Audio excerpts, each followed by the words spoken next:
morning right here on the Remix Morning Show. Welcome out. It is November. It is the season of the Scorpio.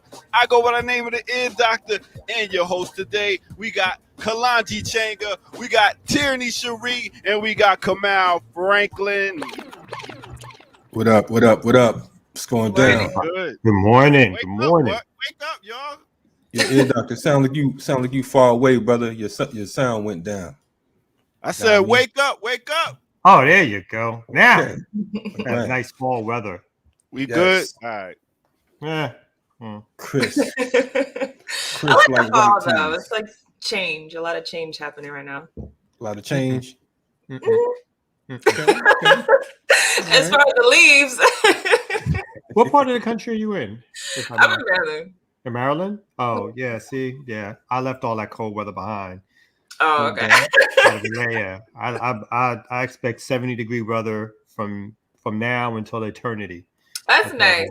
But I did come from Pittsburgh, which is between three rivers. That's where I was born and raised. Between three rivers and in the mountains. So I'm fine with that. That's the pits. Shout out to Pittsburgh. It's colder than a white man in Pittsburgh, even in the summertime. Yeah, we used to have a moving company back in the day, and I remember we moved some folks out to Pittsburgh, and it was in the dead of winter. We didn't have heat in the truck, and we got there too early. And it was like 2:00 in the morning. We had to wrap up with the moving blankets. I'm smelling like everything furniture-wise. I'm like, man. But shout out to Pittsburgh. They have a real cool community out there, though. You know what I'm saying? I didn't know you had a moving company. You like the Ear Doctor. You like got 14, 15 professions and stuff like that. When you had a moving company, how old were you? Man, did they know you were moving their stuff? Or they did. They did. In fact, this was mid 2000s, man. You know what I'm saying? This was like 2003 to about 2007. Myself and one of my Muslim brothers. You know what I'm saying? Shout out to my man Yusuf out there. Yeah, we was doing our thing, man. Did y'all have a name? No, I ain't gonna tell y'all that just in case I broke some of the shit. Come on, give it to me. Come on now. Where are you gonna set us up? Like so 3 Dread in the movie van? What's the name of it? Come on now. Slanging bean pies and everything. Nah, man. Nah, we wasn't no bow tie, brother. That wasn't what we was doing. Shout out to them though. But nah, it was a cool thing, man. Just real quick, I remember one Ramadan. It was summertime, and we fasted all daggone day, and it's we had to move 3 houses in a day. And by the time we finished, I was delirious because of the fact that we're not drinking any fluids, we're not eating, and by the time it was time to eat, I couldn't even eat. My adrenaline was so pumped and pressed. But it was a good thing. I'm a little bit older now, so I ain't picking up no damn furniture. I'm calling moving companies. So shout out to those folks to do that work. You know what I mean? Word. How was your weekend? Good. All babies with me. Babies every day, any day. I'm glad to be boring, honestly, because I'm just realizing that it pays in a lot of ways. You glad to be what now? Boring. Boring. Oh. I agree with that. I agree. Right? Yeah. I tried to keep it going for a little too long. I tried to keep the excitement going a little bit too long, and then I think one night I wound up on my friends in their bathroom, hugging their toilet, and I was like, you know what? This has got to stop. It's got to stop. I think I was ever since then. It's been blockbusters and lounge. It was like, you know what? I think I was like 38 or 39, and I was like, that's enough. That's I've done my due. Honestly, so I'm newly 30, but when I think about the weekend, I look forward to that book I get to read, or I finally get to watch that show. I don't necessarily Wait a minute, you just hitting 30? Yes. You got more time. Newly 30. No, I have a son now. I have a son and a husband. So that adds like 10 years. You forgot Tierney said she got married 3 times to the same person in 2 years. 3 husbands in 1. She ain't going nowhere. Yeah, stay home. Y'all rock out this show, yo. Yeah. Man, it's a beautiful thing. Remix Morning Show. A lot went on this weekend, man. I know that everybody's talking about the movie, The Harder They Fall. Have y'all checked it out? No. half of it. It's on Half Netflix, of it? right? Half of Okay, it. yeah. I stopped watching.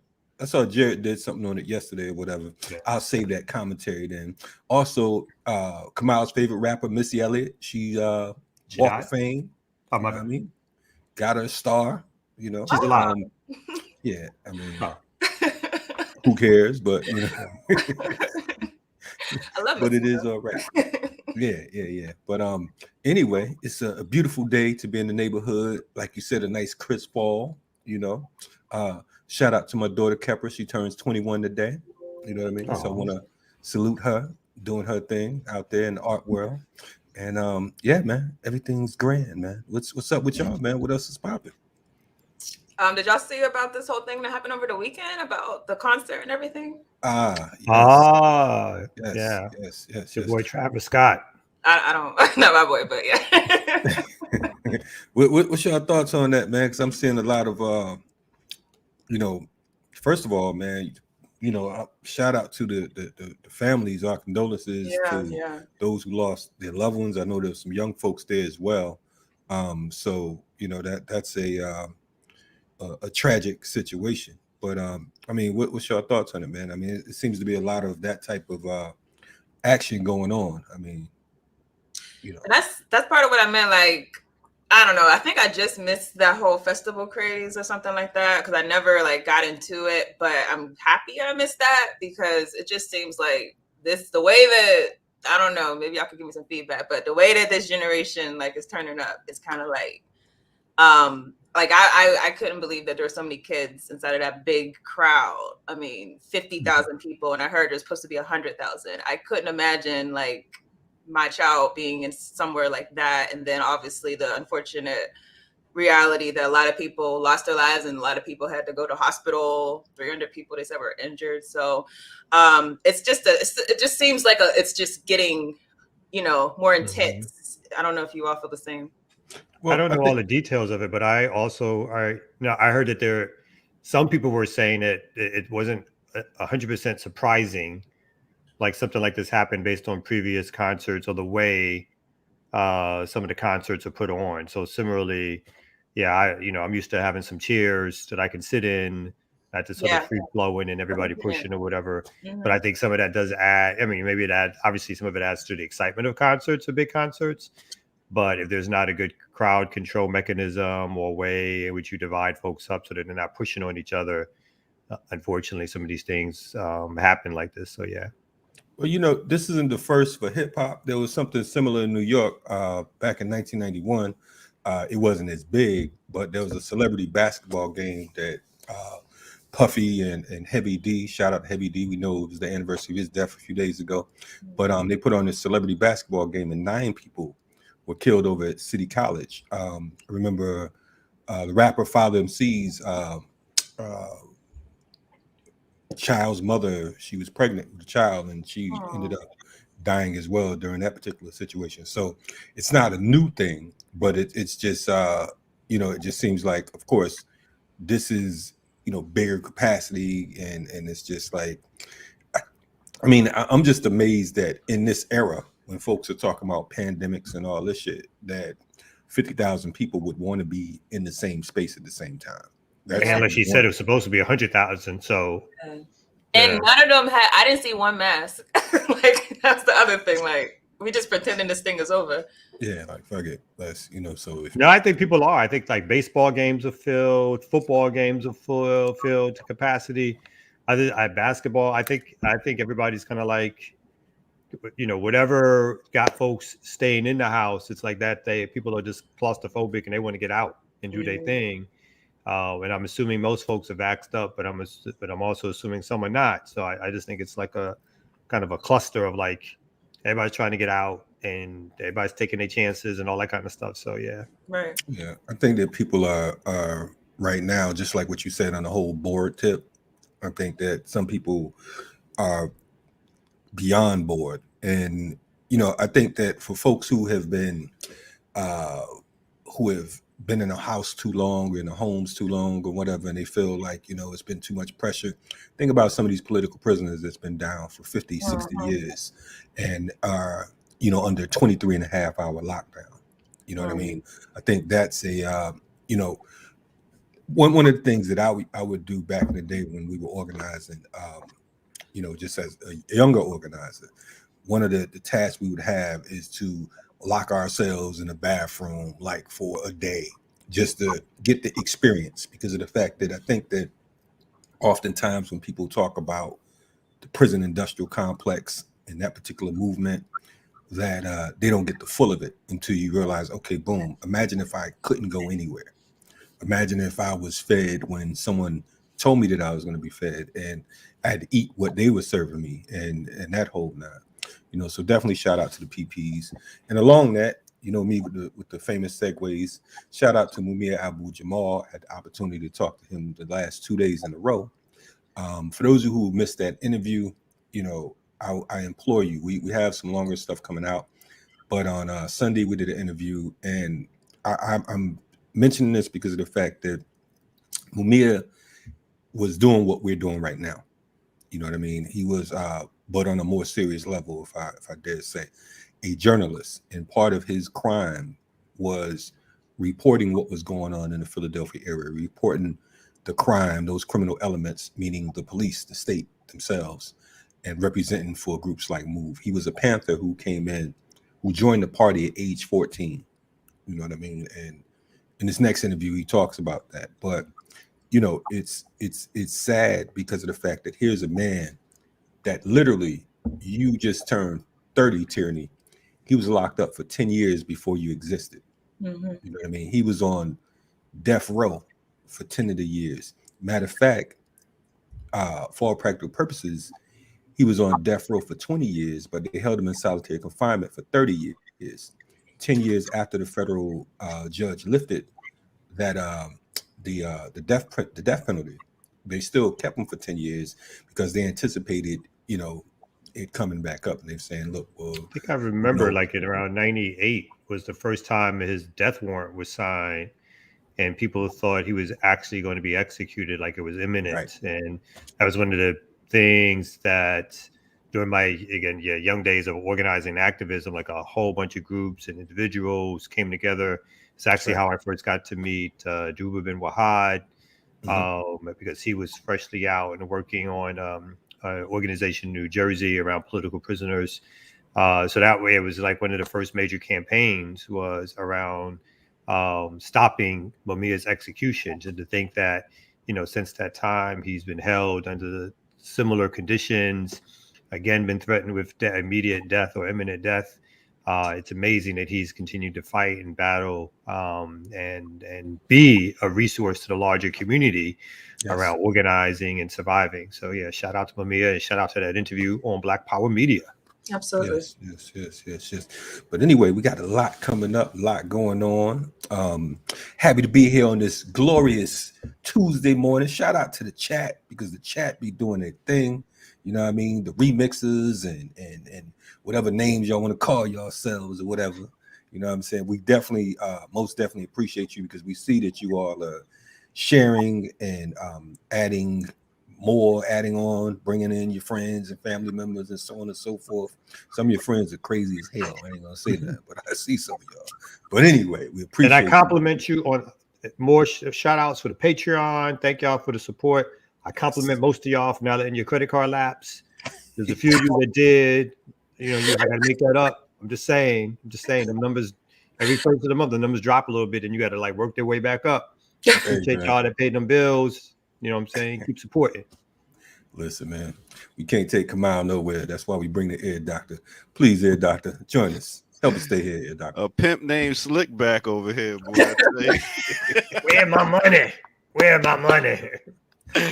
Word. We're gonna be giving y'all some new material on Patreon too, man. We ain't just telling you to run the jewels. You know what I'm saying? We got a whole lot of new hot shit coming. I already showed my ass where my money at. I'm sorry. Whoa. I think that's why we ain't getting none.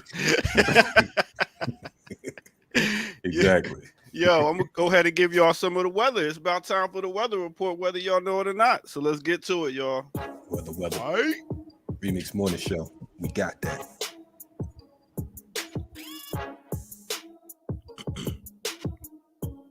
What's good, everybody? What's good? Because whether you know it or not, it's the weather report.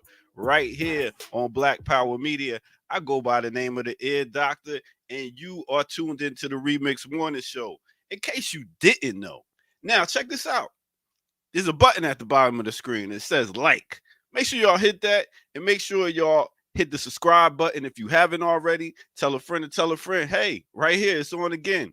So patreon.com, like they were saying, go ahead, drop some jewels on that.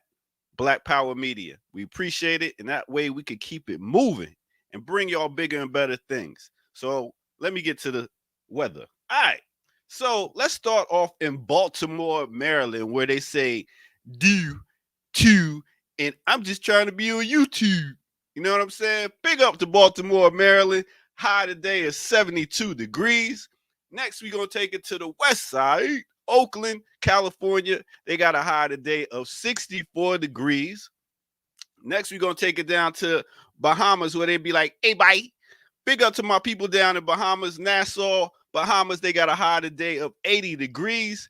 And next, we're going to take it to St. Louis. No, not St. Louis here in America. St. Louis, Senegal. Did y'all even know it was a St. Louis, Senegal? Now you do. 84 degrees is the high today over there. And next, we're going to go take you to Sapat, Portland. That's right. Portland, where they have a high today of 43 degrees. Now, that's pretty cold. But it's about as cold as the white man, but pretty much cold as this white man that invented the cigarettes. That's right. We're going to talk about cigarettes. Straight up. Let me take you back. This was me back in the day in the backseat of my mom's car when she was sparking that good old cigarette. Now, cigarettes was brought over to you by William and Carl Rainman. It was a chemist and a doctor that first found that nicotine was in the tobacco and pulled it out as a poison. Then later, lawmakers was like, yo, man, people are getting addicted to these cigarettes. So let's put this poison up in these cigarettes called nicotine and keep them addicted. So that's cold as the white man right there. That's how they get down. And that's what it is right here on Black Power Media. So now let's take it back to your host and get this thing going. All right. Uh-huh.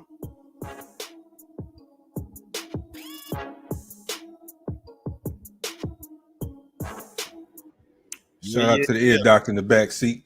You know what I'm saying? He look a little different, but it's all good in the hood. So I had hair, you know what I mean? Yeah, the fro. Okay. Yo, man, I ain't gonna front. Like we was talking last week of how I used to get sent to the corner store to get some Marlboro cigarettes, play the lottery for my parents. Yo, I've been seeing cigarettes for the longest. One reason I stayed away from it because it was just like, the smell, and it made me throw up when I was a kid and tried it. So, well, I was a little worried at your segment. I thought you was going to do one of those like some prison, philosophical things. You was about to connect. You was like, and that's why they call it nicotine. That nicotine. I was like, what is he going with that? What's he? It did sound like you said nicotine. I thought he did for a second. I was like, what is he doing? I thought so. Yeah. It's funny you said that. You all that talk about they used to send you to the store with notes to get cigarettes. It's funny because like with us, they didn't have to send us with a note. You know what I'm saying? Our store owners was Roach and a white dude named George and a white dude named Ralph. But Roach was shout out to Roach, R.I.P. Roach. He's a brother. And and the thing about Roach, when you go in there, if you're not ordering for your mother, and you go to get some candy, you had the penny candies and whatnot. You'd be like, let me get 2 of these, 4 of those. Look, he'll start giving you what he want to give you. Like, here, take that and go on about it. But I didn't want this. Bye. And that's how our corner store was. They didn't ask us about no notes because they knew that, your ass better be buying it for your parents. That was just it. Right. Hey, yo, a quick fact about cigarettes is they started in Mexico. What happened is white people used to have the cigars and they would discard the butts. And then the Mexicans would go get some papers and take the butts off the ground and just wrap up that little bit of tobacco. And that's how cigarettes came about. Oh, wow. Just a quick in fact. Prison, those are called roll-ups. So those same butts. They were called cigarellos, a little cigar. So now you got cigarellos they sell in the store, little blunts. Right. So I'm gonna so have to in the check all county, your for facts. I instance, think you lying. I don't know if I believe any of your All right. cigarette. I I don't know if I believe any of your cigarette origin stories. yeah, I Hey, don't know about his hey, I story. gotta check this. Somebody in the chat, please put up something that talks hey, about go the do origin. the history, go do the math, go do the science, God. I'm out of here. But listen, so check it. I don't know about his version, but I remember in county jail they would have like the orderlies or whatever that would go around cleaning up, and outside the visitors would smoke cigarettes or whatever. They would collect the cigarette butts and do the thing like you just said. They would call them roll-ups and actually sell those to the inmates because of the fact that the inmates didn't have access in the county to the cigarettes. So they would take these cigarette butts, break them up, and sell them for, I don't know, 50 cents, whatever the case is. And that's how these folks would smoke in the county. So, but I don't know about the ear doctor's version because it You know sounds about kind of, cigarellos? yeah, right. That sounds kind of ear doctors. Anyway, let's get to some news real quick, and then we'll talk about them cigarettos later. Remix. Spin that.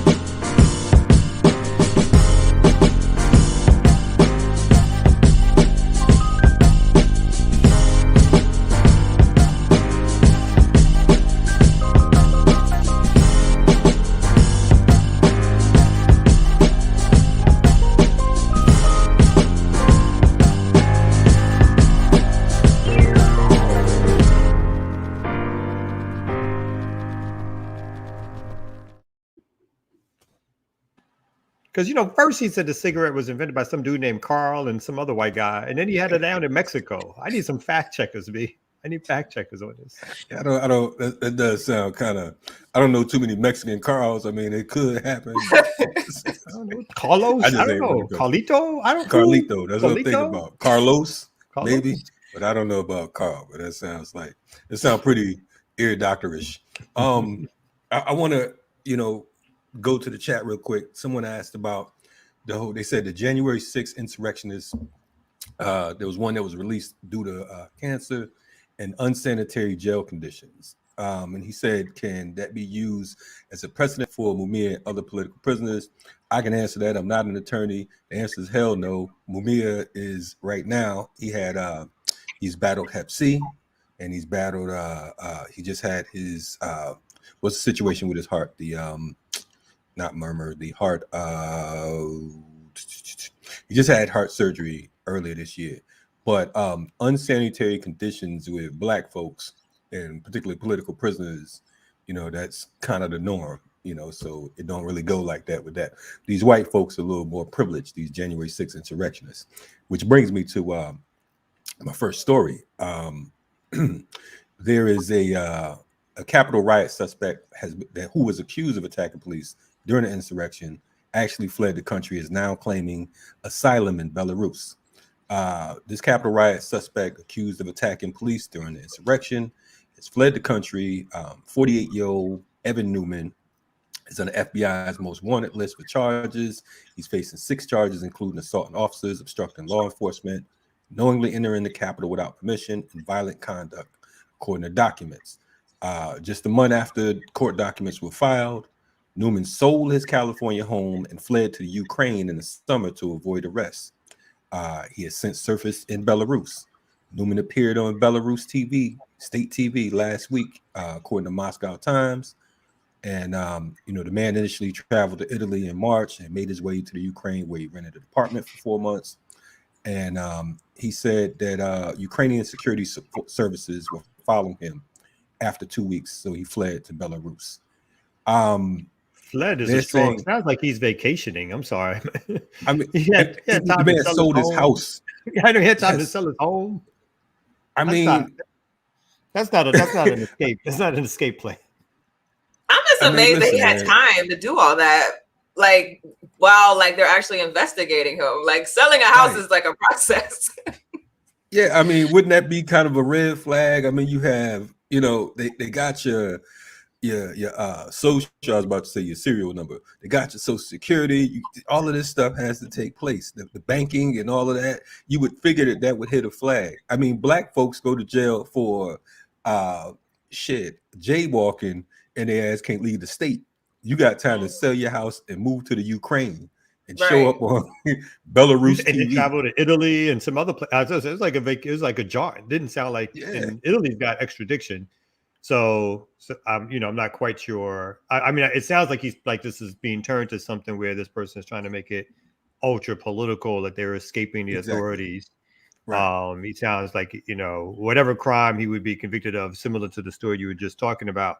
Or my assumption is that whatever time this person would get would have been minimal anyway. So it sounds this is more like another attempt at attention than it is a sort of serious reason for someone to be leaving the country, let's say.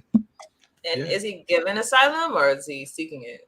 I think if he's given asylum already, he's a bad motherfucker. I mean, it's like, what I question was the Belarus authorities in on it or the Ukrainians in on it, because of the fact that, January 6th, we're just hitting month 11, and you had time to do all that. And by the summertime, he had his house sold and everything. I think one of the charges that one of these folks got recently was parading without a license. You know what I'm saying? So you have these rioters being charged with parading without a license, and then in the Rittenhouse case, or Rittenhouse or whatever the hell his name is, this cat, they're telling the jurors that you can't call them, you can't refer to them as victims, protesters, and all this type shit. As but victims, this dude, and dude leaves the whole country, sells his property, and goes on a world tour, and now he's seeking asylum. So, but that's why, in all seriousness, it feels more like this is someone seeking attention, and seriously, someone who's really someone who should be. And I assume the charges are, relatively speaking, light charges, considering what most people are being charged with in the time that they're serving. So it sounds less like someone thinking that they're being targeted, let's say, as opposed to someone who's doing a thing and probably on social media or calling the media themselves to say, hey, look, I'm here. Can we talk about it and have a story or something? It's like an Al Sharpton move, like let's stage an arrest. But anyway, go ahead. Because I feel like, I don't know Ukraine's relationship with the U.S., but I'm pretty sure they would probably turn him over. So, if he was really trying to escape, I would think he wouldn't be on TV talking about it. Edward Snowden waited till he was really gained asylum before he told anyone what he was. So our political exiles, before they hit the TV station, they got no extradition treaty. There's a whole, you go underground for a little while. Right. You don't travel and go underground to say, I'm writing a postcard from Italy as I'm underground right now. Yes, I'm escaping in front of a latte shop. CBS, please cover this. Can somebody call Black Power Media? Maybe yes, please get them on the line. Can you imagine Asada going on state TV saying, I've sought asylum, or what I'm saying? And it's like, at the time Fidel was given asylum and showing and not giving a fuck, and they weren't coming on TV. You just knew that they're there. You know what I'm saying? Like, they're over here. What you want to do about it? Stay over there. But that don't mean you're going to say, okay, they're in room 328 over in this cabana or whatever. Like, come on, man. Like, what we doing here? And realistically, I don't even think the FBI would cares enough to go all out after him. So dude. The jail time he would have got. I'm not even gonna call that white privilege either. I'm just they're just like, this is too boring of a case. They just like, man, let's skip this one. He was hoping we didn't report it. You know what I'm saying? But to me, that's more comedy than news, because of the fact that realistically, based off of the way this thing is going with this whole January 6th. And I don't even like using the word insurrection, because I don't even consider that a fucking insurrection. Insurrection is more political. This is bullshit. You know what I mean? It's not, it's like one group of angry white folks mad at another group of angry white folks, and we're gonna run through your shit and act crazy, and give us 6 months and we cool. You know what I mean? But moving right along. Enough of Whitey on tour. Thank you, Franny French, for pointing that out. I want to point out another article. Matter of fact, Kamal, you have some. I want you to go ahead and rock out on that. So one of the things we are constantly in the season of talking about, I guess, the role of elected officials in our lives and corporations in our lives. And so I found this story that I thought was particularly interesting, particularly with these corporations who continually try to tell us that they are liberal, that they care about people. And, really what they do, this was on Truth Out, is that they play both sides. So they donate both to right-wing causes and left-wing causes. They donate both to so-called moderate or liberal senators. They donate and House representatives, and they also donate to right-wing senators. And this one got me because it talked about corporations donated $164,000 to anti-voting rights senators despite pledges. And it's important. The numbers don't sound like a lot, but there's a limit on what you can donate, and they usually donate the maximum. Let's talk about corporations who have donated, corporations like Amazon and Facebook, who have donated to senators who have voted against voting rights protection in bills. And so it's interesting that some of these corporations, it says here, signed a letter pledging to support expanding election access. And yet those same corporations, again, talking about Facebook and some others, donated to these right-wing senators.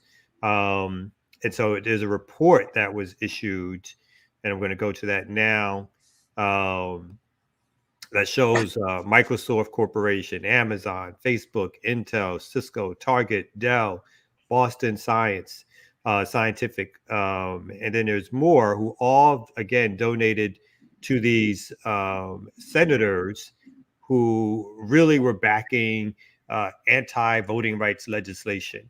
And I just think, it's par for the course of, but it just points out how these folks use all their propaganda and media tools to try to convince folks that they're on our side. And really all they care about is profit. That's all they care about through and through, is making money. Yeah, it's interesting, especially, I don't know how y'all feel. It seems like Republicans might be getting their comeback soon. And I see them, they could just be basically strategically positioning themselves, because realistically, I don't think the liberals are going to have the same backing that they, or the Democrats are going to have the same backing as they did in the past. But I always look back at what happened with the George Floyd. I mean, everyone has some type of like remembrance to George Floyd on their corporations' websites. And it's like everything that you stand for is not about what this man's death was about. And despite that, when you see them playing both sides, it's a reminder to me, not only that obviously they're not looking out for people like George Floyd who are subjected to police violence, but also that they identify our politics is really one singular party. I don't think Democrats or Republicans are really different. They're literally the same organization, but moving in different ways. So that's what it makes me think about. Right. I mean, and I agree with you. I mean, it's like, a choice between a pit bull and a German shepherd. What they say, you lay down with dogs, you get fleas. And that's just the reality of it. We're clear about what this is. I mean, honestly, for me, I'm against, and I believe we all are against the state, period. So, it doesn't, in my 50 years on the planet, I don't remember any smooth transition with whatever president was in office. You know what I'm saying? Going back, the first president that I actually can remember as far as, vivid memories and understanding of politics was probably Jimmy Carter. You know what I'm saying? And that was back in like 79, me being in the 4th grade, and the whole situation with the what was going on with the war over in Iran, with Ayatollah Khomeini and the Shah and all of them folks, and the hostages being taken. That's the first time I actually remember, what was going on politically, or having some type of understanding. But from him to Reagan and Bush and Clinton and Bush again, and you know what I'm saying, and Obama and Trump, and now forgetful Biden. I mean, it's all the same shit. Republican, Democrat. It's not like anything beautiful happened for us. As far as African people. prison sentences went up. You know what I mean? Of course, they had different nuances and different ways of flipping the verbiage, more or less. So it's like, okay, now we no longer have Rockefeller laws, but we'll just go ahead and outright execute you in the streets. You know what I'm saying? So, you know, it's all around the world, same song. So, Yeah. you know, And and all the to corporations care about is trying to keep it quiet, right? And so that's what absolutely, so for them, you know, when they see, you know, after the tyranny of George Floyd and all the protests that took place, they're like, how do we keep making sure these folks buy product and at some point get off the street? And it right. reminded me, you know, we talked about Travis Scott, I guess, a little earlier, and the Kardashian sister in that Pepsi commercial Hmm. where Pepsi somehow thought that their marketing strategy should include this young white girl handing out a Pepsi to a cop as she participated. She broke away from her modeling shoot to participate in a protest, and to calm everybody down, she handed out a Pepsi. And this is what they think about. They think about, like, how do we Right. insert ourselves You in, package it. and then Right. how do we also lower the energy level? Because really what we want you to do is to go back to buying product. And that's Right. what we care about, right? And we don't care who's in there or not. If you're in there already and you're gonna, like, not put more taxes on us, you're gonna not regulate us more, then we'll fine with anything else you do. If you talk about taking away voting rights acts, we don't care. If you talk about invading other countries, we don't care. As long as somebody can buy our product, that's what we care about. So Yeah. Right. And that's what imperialism is about. And this is, again, a microcosm of the macrocosm. You know, we look at World War One and we look at at Great Britain and Germany. You know what I'm saying? What was it about? It was about raw materials. It was about who was going to control the land, who was going to, take this shit and parlay it into an empire. You know, so it's all, and just what you were saying, Kamal, about them lighting the candle at both ends. Them sponsoring both sides of the equation. That's what imperialism does. They find different troops and warmongers in different areas that they can sponsor, and they put a little bit over here on this side and a little bit on that side, and see who's going to be loyal to their cause. You know what I mean? So once they finish, playing these games or whatever, whoever the victor is, that's they're on our side as long as they're playing along with the script. And once they finish playing with the script, then of course they're now deemed terrorists. Or in the case of like what was going on with Reagan back in the day with the whole Contra situation. It's like, okay, let's go ahead and take these motherfuckers out now because of the fact that we can manufacture our own synthetic cocaine. You know what I'm saying? We can create our own drugs and shit and make sure that we can benefit without them. So it's always about cutting out the middleman at some point. You know what I mean? So this is what it is on the local level with American politics. well, let me jump in real quick. Yeah, I know we have some other stories, but only because you brought up the Contras, I'll do this story. And it's an international story that folks have been talking about and looking at, and hopefully staying somewhat abreast of. And it's the elections in Nicaragua. And so the Sandinistas, as folks can remember from history, from the Reagan era, who fought sort of basically a revolutionary war at the time. Daniel Ortega, who is now in his 70s, was a leader when even back then when he first became president. And Ronald Reagan, again, through the Contras, through the Congress telling him not to participate, telling the United States to stop supporting the Contras directly. They created this convoluted scheme of getting resources to the Contras through cocaine and arms sales. And now we're 30 years later, basically, if not 40 years later. Jesus, the 80s was so long ago. The media has now put out this story, which they often do when it's leftist leaders who are in a position to govern, as we've seen in Venezuela, as we've seen in Cuba, as we've seen in Peru and other places, particularly in the South. The media has put out their stories that says that no matter what happens, that the Sandinistas are illegitimate, and to provide cover for the United States to potentially invade and to potentially do something covert and potentially to sabotage their economy. And so the Sandinistas are not just poised to win the election, but they've won the election. And the left has stayed in power in Nicaragua. And so it's something that, we should stay clear on. I think BAP has been doing some work on it. And I believe Ricky is in the chat, and she might be able to post some work that BAP's been doing for folks to find out even some more information on it, if possible. So that's something that's happening. It's got a long historical arc, but it still matters. It's still something that's going on. It's something we should still be following and keeping track of. Yeah. When I hear stuff like this, it's like, it just reminds me of like Veteran Day is coming up, and I just hate hearing our people say Happy Veterans Day. Although we understand that there's a lot of people who have come out of it and woke up and saying this country, what they're doing is evil. The commemoration of the military industrial complex and this constant need to assert dominance over countries whenever they try to be sovereign.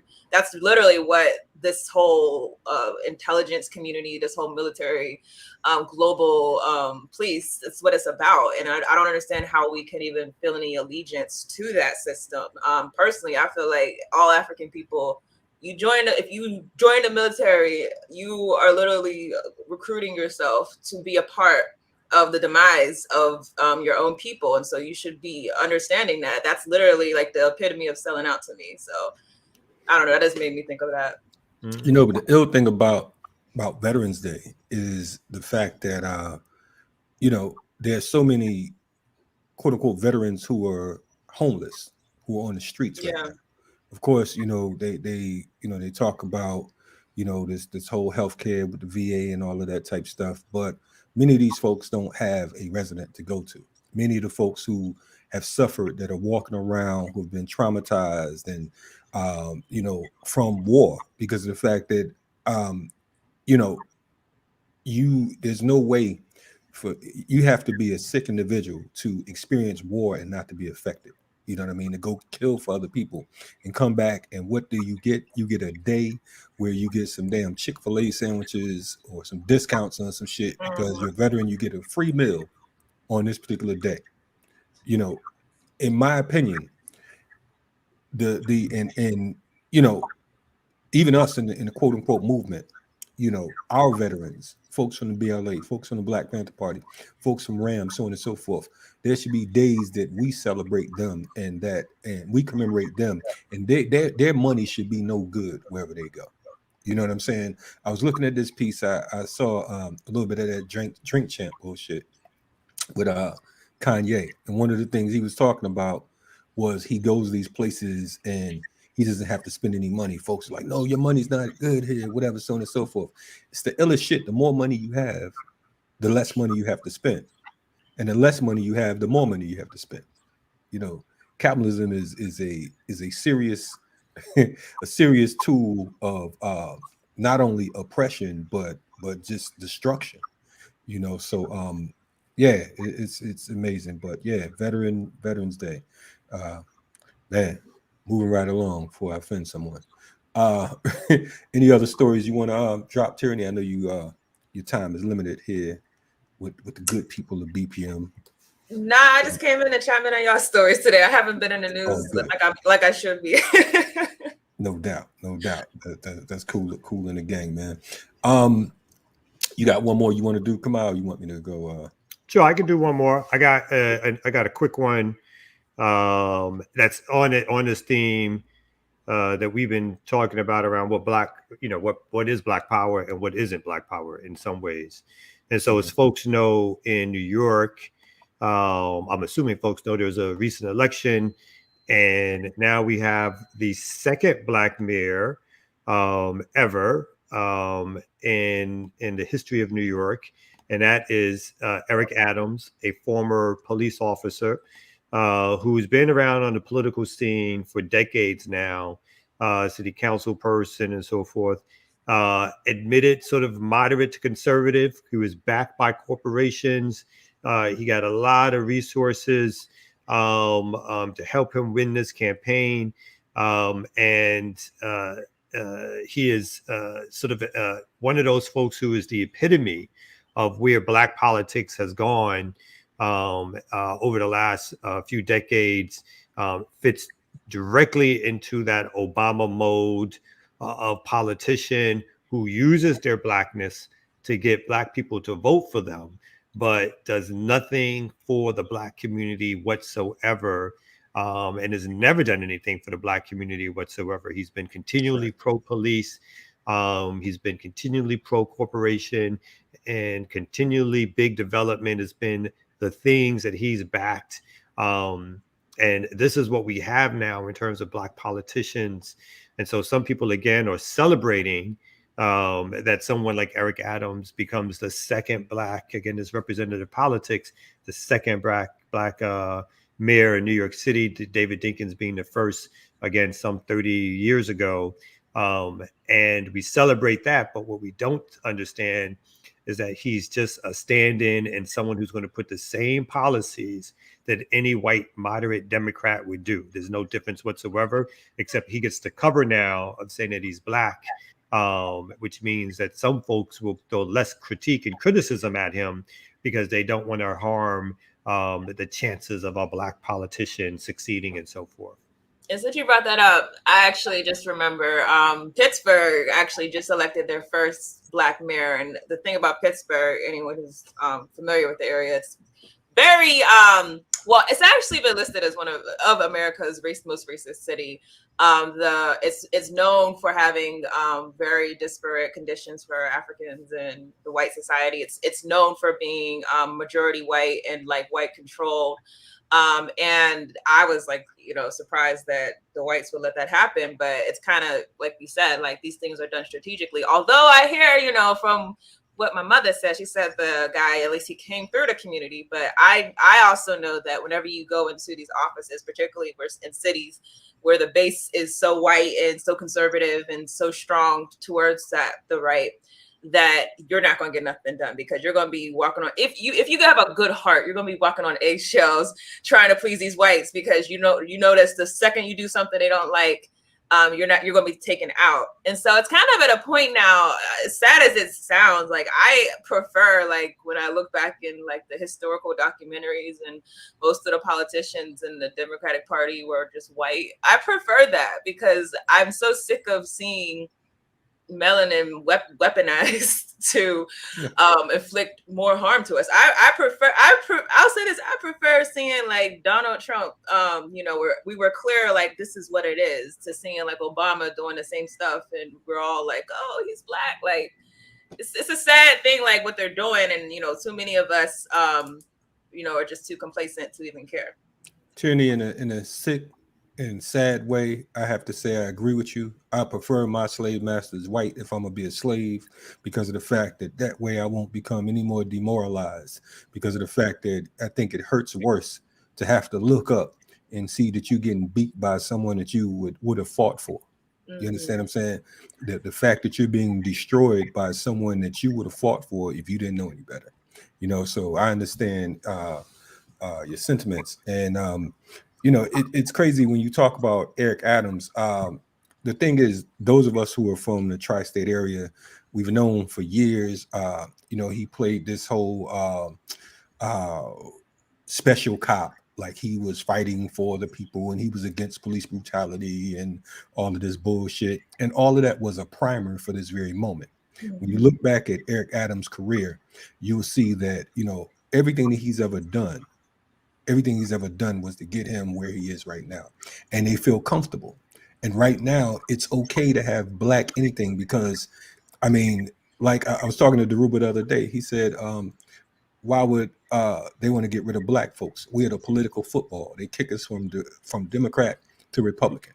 You know what I'm saying? We're like the biggest game with these folks. You know what I'm saying? It's like, it's, I wouldn't even say embarrassing. It's saddening that here we are after over 400 years of bondage. We're still talking the same bullshit. We're still talking about casting the ballot and which one of these, which one of these thieves and criminals that we want to represent us. You know what I'm saying? Ultimately, we're deciding who we want to be abused by. You know what I'm saying? And I just can't help in the back of my mind the whole thing with the whole Trump Biden thing, just all of everyone, all these black folks who we looked at as freedom fighters and all this type shit, who put their soul behind Biden, who put their whole selves because of the fact that they didn't want another Trump. Yes. You know what I'm saying? But like you said, we were clear. And that's the thing, that when you talk about revolution and you talk about political education, it's the clarity that counts. You have to be clear about who your friends are, who your enemies are, who your comrades are, who your allies are. You have to be perfectly crystal clear, because if you're not, you'll be confused. And you won't be fighting revolution, you'll be fighting for reform. You understand what I'm saying? So until we get to that particular moment of clarity and understanding that we are up against a beast with real teeth, and their job is to annihilate and destroy you as a people, then we will continue running around in circles and saying that, ooh, we got a black president. Because I know some folks on the real that even when they say they're against the state, they're happy to see the first black police chief, the first black president, the first black mayor.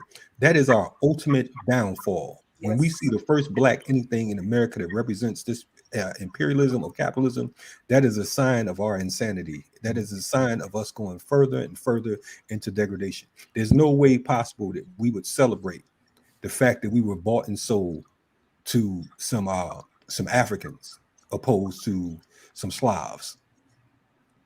No, I mean it's the representative politics. I mean, it feeds off our nationalism in some ways. It feeds off our desire to feel important or prominent, or to feel like we're playing a role that's bigger than ourselves, or that we even have some control over situations which we obviously don't have control over.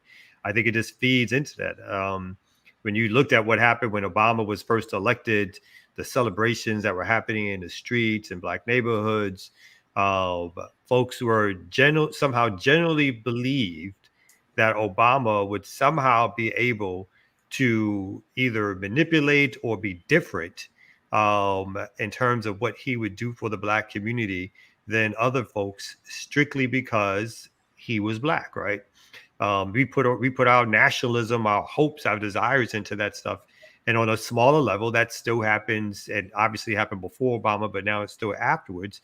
Every time there's a black person elected, every time there's a black woman who becomes prominent, which has become sort of the new sort of status quo to go to around sort of representative politics, is putting a black woman there and talking about black women. But really, the same thing as prior. They're operating for the Democratic Party, right? Stacey Abrams is operating for who? For the Democratic Party. She's not operating for black people. She doesn't stand up and call herself a leader of black people. She kind of knows more about where she's at, even though she's just the tool of representative politics to get us to do something. But we, because we're so busy putting our hearts and desires into somebody else and hoping that they're going to do something different than what the system is designed to do, that we keep falling for it. And we keep trying to say it's going to be that next one or that next one or that next one. And that's partly what continues to happen. And of course, the media feeds on it now, right? The media knows this. The Democratic Party knows this when they want to get black votes. All this is an outcome from some of the downfall, again, of militant politics in the 60s and 70s, and what was left standing for us, sort of like the civil rights politics and the electoral politics, which was the leading edge of what people thought would bring change. So, hey, political prostitution at its finest. Man, RemiX Morning Show. Great to have you on, Tierney. How can the folks check you out on the regular? You can check out African Esquire TV on YouTube. Probably going to go more into this Travis Scott concert this week on a class analysis basis, though. So check me out there. Right on. And there was a rumor that Tierney is going to be on the RemiX Morning Show on a more regular basis. She didn't say it, but I didn't hear that one. You thought the rumor? I got you, bro. Thank you, brother. Thank you. We'll play telephone. I got that one. Yeah. Okay, cool. Anyway, man, we appreciate your work, and definitely check out African Esquire TV. And right about now, we bring upon the ear doctor. Yo, what's good? Hey man, this new mayor is giving vegans a bad name, man. He one of them type of vegans that just eat soy products, like fake ribs, fake chicken, no vegetables. That's the type of vegan he is. I'm just saying. Anyway, I'm in a barbershop. Right? I'm in a barbershop and we're gonna talk about top 5. So let's get to it. Okay. RemiX Morning Show.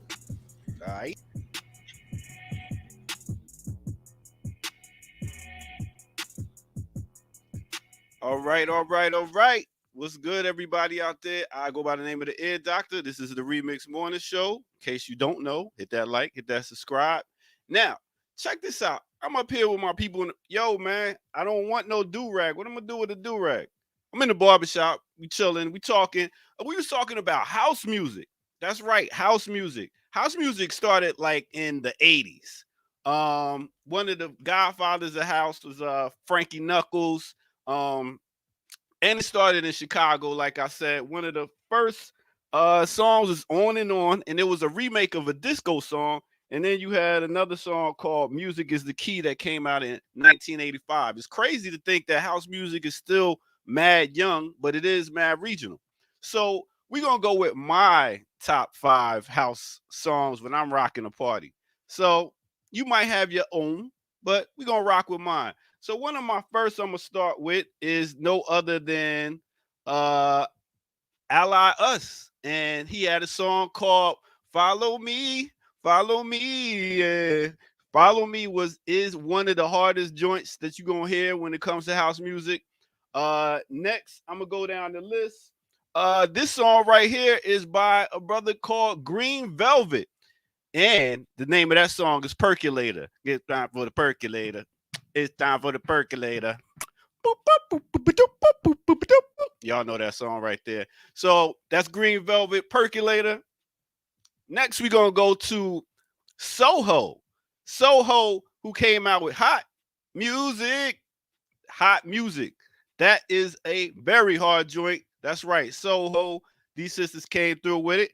And next, we're going to go to no other than Little Louis Vega, who had the song Deep Down Inside, Deep Down Inside, Deep.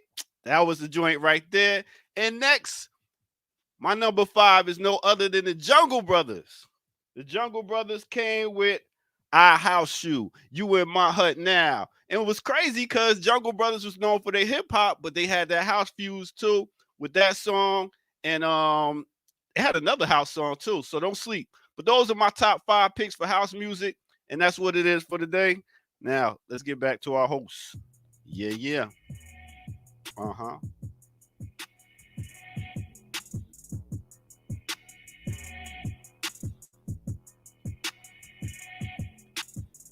All right. Man, okay. Okay, unmute your mic, man. There you go. Music to turn me on. Work your body. And yeah, you had other mentionables like Marshall Jefferson, that Move Your Body sound, that track. You got Crystal Waters, CC Pennison, Black Coffee More New, and Sean Crystal Waters. What's the Crystal Waters one? Things like this. What you say? Homeless. What's that Crystal Waters one? That's Crystal Waters, yeah. Yeah. No, how'd it go? Homeless. She's homeless. Yeah. I hate house music, by the way. But. You know, it's crazy. I think that's when, like, in the early 90s is when house music in the mainstream clubs started to creep in.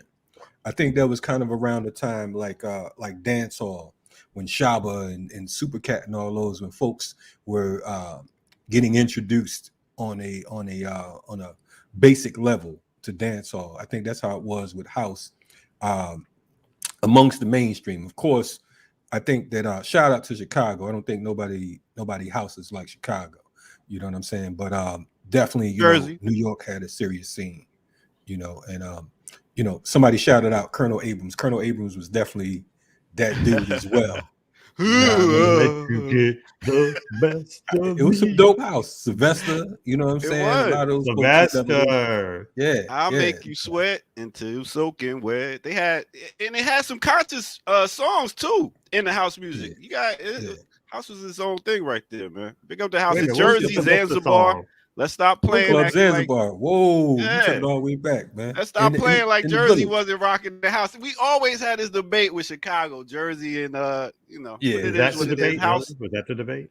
Yeah, I don't think Jersey was. It was Jersey versus Chicago Chicago. was more serious about house stuff. It's like, you know what I'm saying? I'm still being introduced from my Chicago folks to different forms of house and stuff that just wasn't being played on the East Coast. And if it was, it wasn't being played as a mainstream thing.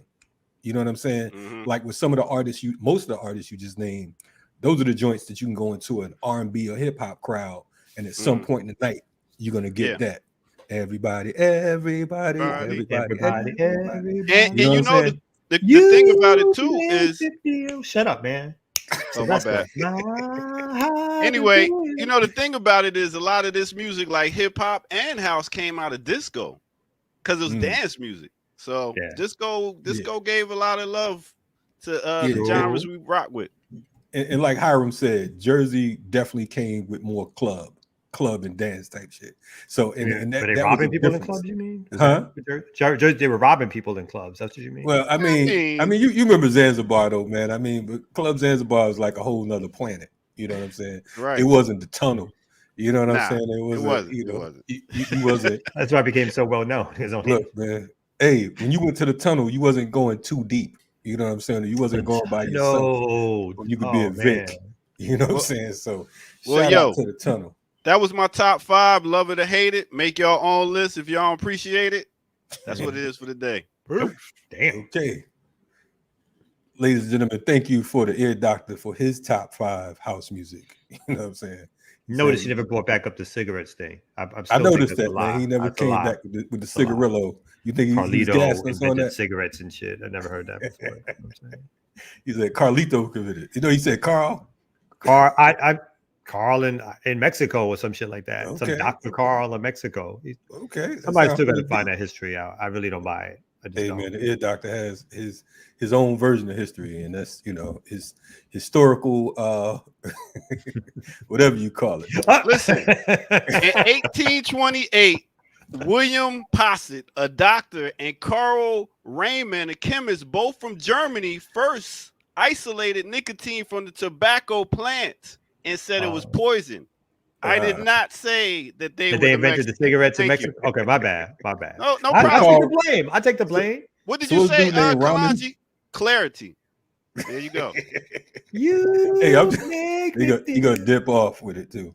But anyway, now after the show, I'm gonna listen to some Sylvester B. Now y'all got me on Sylvester. That's the only house song I really like. You know, shout out to Sylvester. Sylvester was dope, man. You know what I'm saying? I thought the ear doctor was popping back on. You know, I want to taking it back local.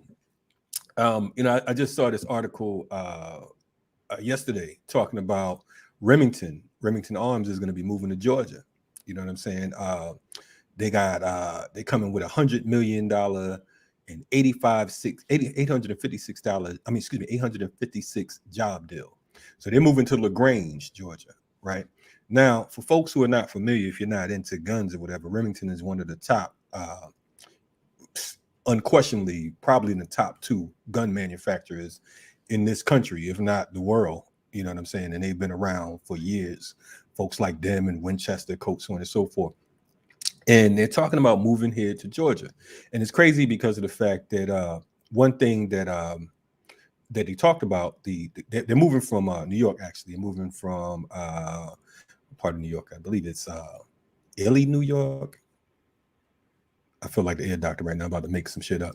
But anyway, along with that, we know that Kemp, our particular governor here in Georgia, he talked about the Georgia firearms industry is responsible for thousands of jobs and millions of dollars of investment in our communities.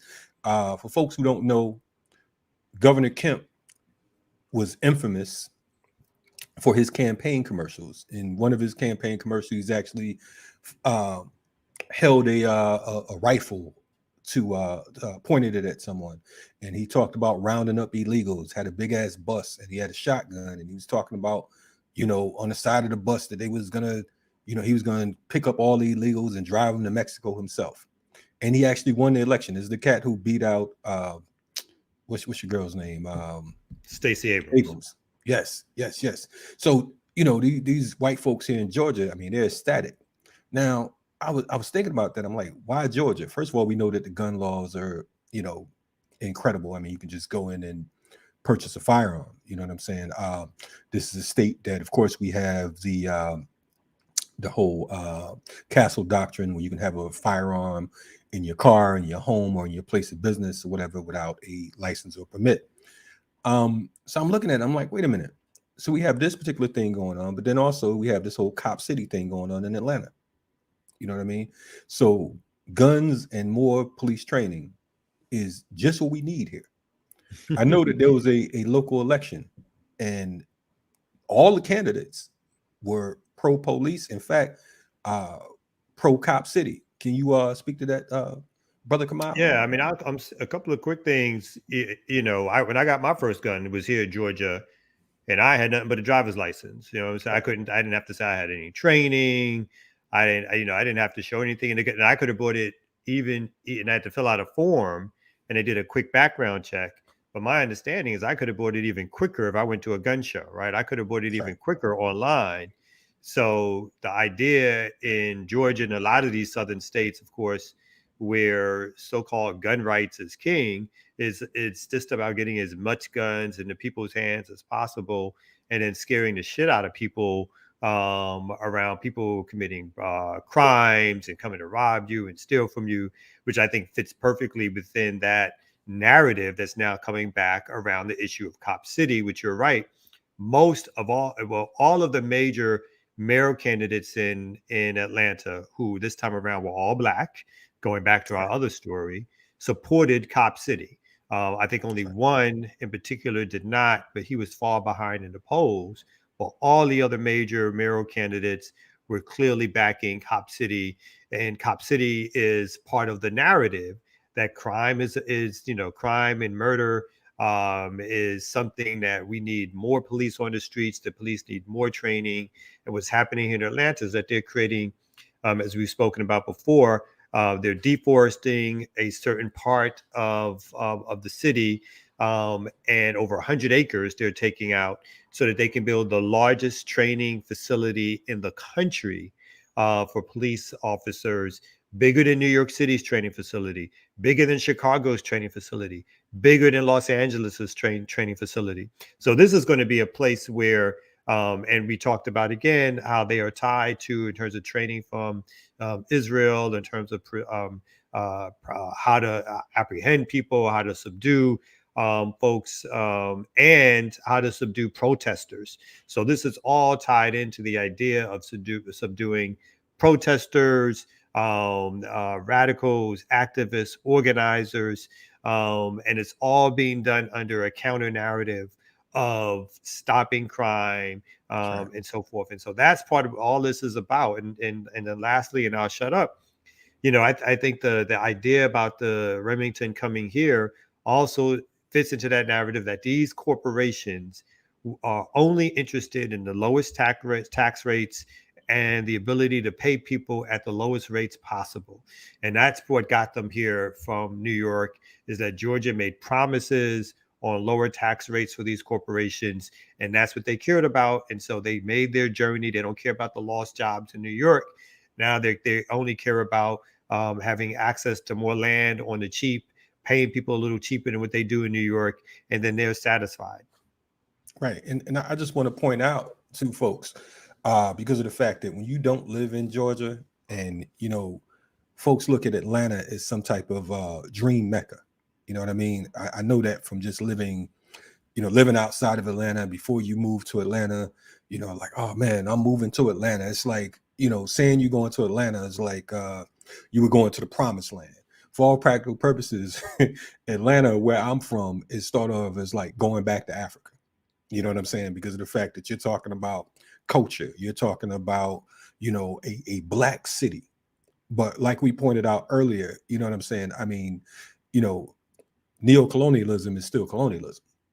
You know what I'm saying? Just because you got black faces in high places don't mean that anything changes for the better. In fact, you know, there are tons of black cops here. But along with the gun laws and the Remington moving here, along with Cop City, at the same time, this is how capitalism works. Simultaneously, we have this problem with quote unquote gentrification. It is becoming sanitized at the same damn time. So it's this is when you talk about system building. You know, we have organizations and we talk about organizers, but we're still working on survival programs. You know what I'm saying? We got to go beyond survival program. Minister UEP Newton talked about how the survival programs are like rafts to get you to dry land. It's not the end all be all. You're not going to get on a raft and say, I'm going to sail across the world. This is to get you to where you need to go temporarily. You know what I mean? So we have to develop systems because of the fact that this is how they roll. If you look at things, and this is just in Georgia, this is just in Atlanta that we're talking about. This is just in the quote unquote black Mecca. So if it's going on like this here, keeping in mind that there's over 300 jails and prisons in the state of Georgia as well. So those plantations from antebellum Georgia still exist, but now they're called jails and prisons, and they're called they're privatized prisons. You have like 5 ICE camps here, you know, and all types of things because it's all a part of the same plan. Now, oddly enough, if you're just listening to it, it sounds like one big conspiracy theory. But it's not a conspiracy theory. It's just a reality that we live on daily. If they got a plan and they operate in their plan and they're talking to each other, if you want to call that a conspiracy, then call it what you will. But folks are making plans, and unfortunately, even as organizers, like we're not as advanced as capital, right? So what we need is people power. As organizers, capital will have resources to influence people, to buy people off, to give people resources. Our movement is never really going to be in a position to challenge capital at that level. Our challenge is really going to be on how do we get people to understand that capitalism does not sustain them, but basically enslaves them, right? Makes them wage slaves to a capitalist interest, which is not going to be in their interest. So you're going to be working over 40, 50 hours for resources that you got to just divvy back out to your landlord for education purposes, for food, for clothes. And you're living your life on a hamster wheel while other folks are making a product or living their life on a hamster wheel, while other folks are being given jobs as security and living their life on a hamster wheel. And the only people who aren't living their life on a hamster wheel are the upper management and the capitalists themselves who are getting all of these resources. And so we got to continue to realize that until we form, like you said, the necessary structures, movements, and organizations, capital is going to outwit us because the very nature of the fact that they have all these resources at their disposal puts them in a position to give us these black mayors and these black city council people who gentrify Atlanta, who make Atlanta less black day by day. And they do that because they get rewarded for it, and they don't feel like they're going to get punished by the masses of people coming back at them and telling them that you're going to suffer for what you do to us. That's why we have to be more creative and savvy with our political education. I think that the one thing that if we didn't learn, we haven't learned anything else. Even in our criticisms of black capital, right? We have to be able to point out, okay, boom, this is where the problem lies, and not quote unquote sound like haters, but to say, okay, boom, I know you're hungry, and I know that this guy has a big plate and everything, but this is why we all should be eating off of this plate, opposed to, just F such and such, whatever, so on and so forth. Our people, a lot of folks were happy, thrilled, and ecstatic about Kasim Reed, the former mayor of Atlanta, who is, for all practical purposes, if you have children around, I'm gonna give you a second, but he is a straight piece of shit. And we organized against him because of the fact that we know what he did back when he was in office the first time. I can't front. I was really surprised that he wasn't in the runoff because of the fact that it seemed that these other candidates didn't have a real chance.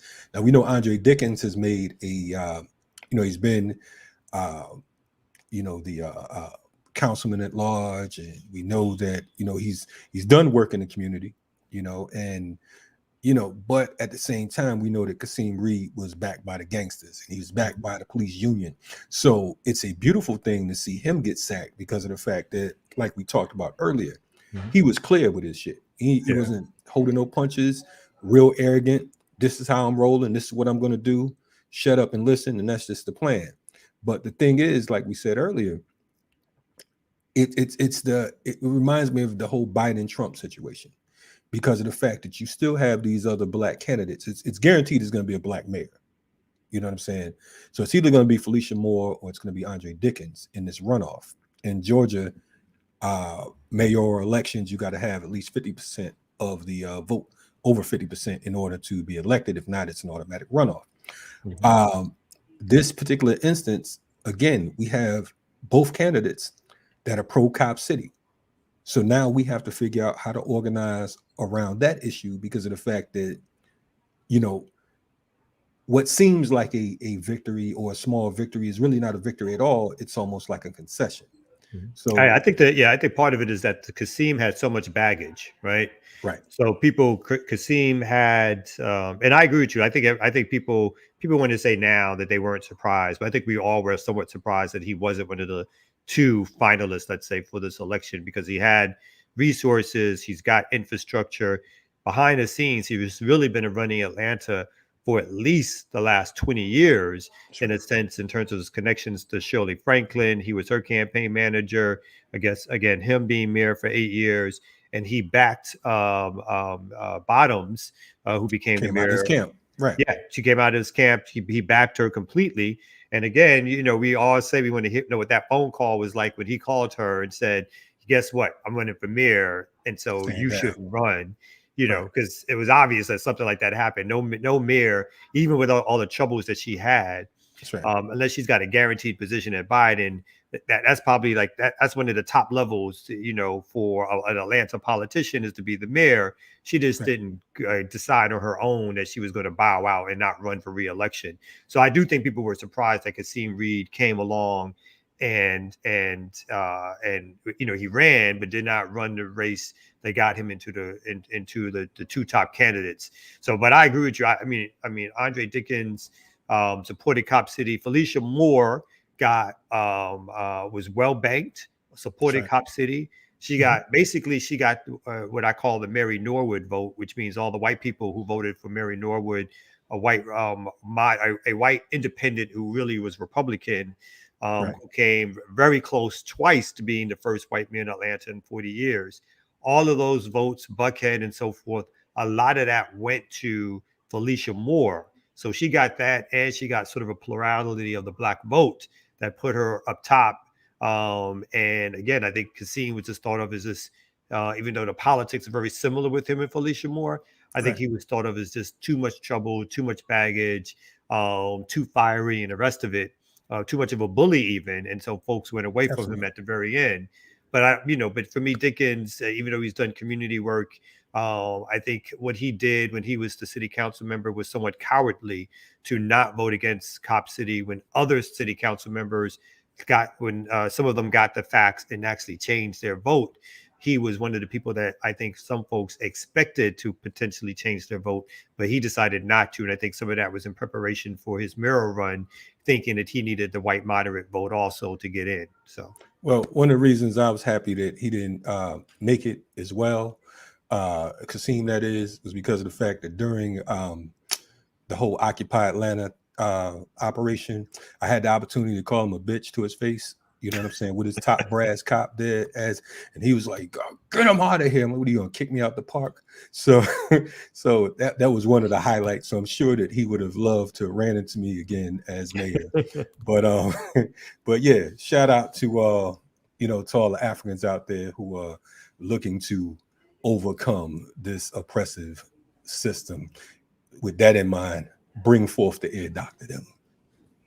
Did you just say bitch, or did you say you's a bitch, nigga? Which one? Which bitch did you call him?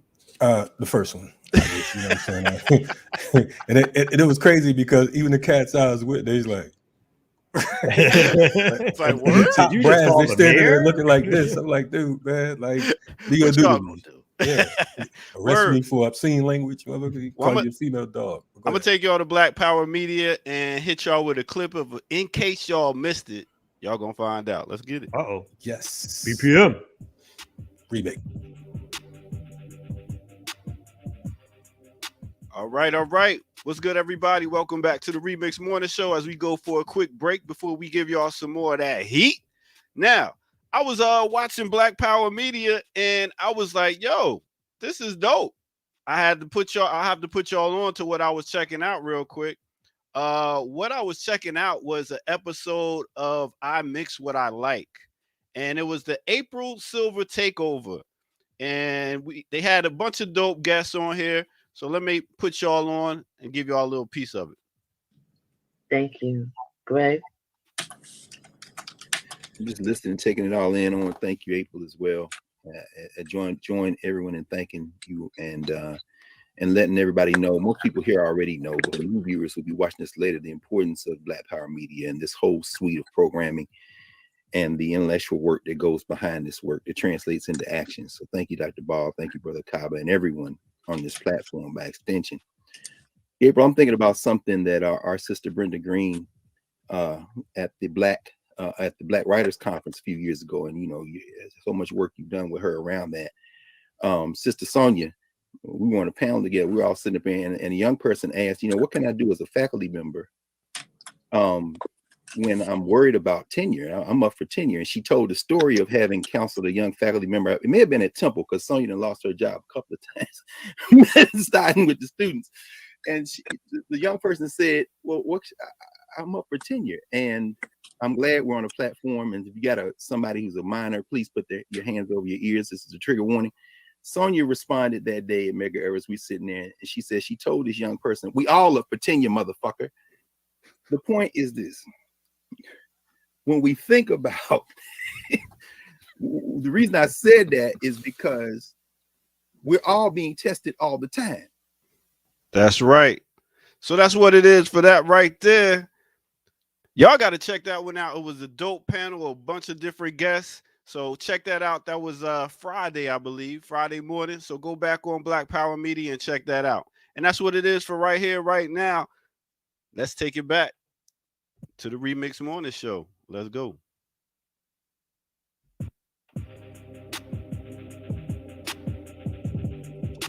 All right. Dr. Right Carr, on. spitting some fire. You spitting some fire. No doubt. I like it when the professors get animated. Like, what? Right? Hey, you come to Black Power Media and curse and do all that stuff, man. You can be yourself. man, listen, it was so dope that he'll be back tonight at 9 p.m. on Riot Starter TV. Dr. Greg Carr will be live and direct with your boy. We're going to see if we can cuss some more. Let's do it. Dope. I'll catch y'all later. Peace. No doubt. Right on. Yeah, man.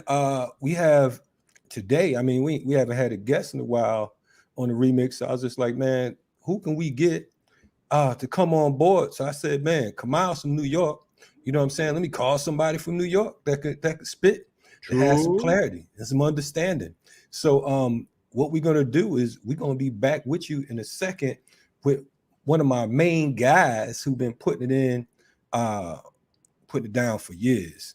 Our man who is a classic poet, our brother Ngoma, will be joining us in a few ticks on the Remix Morning Show. It's like that.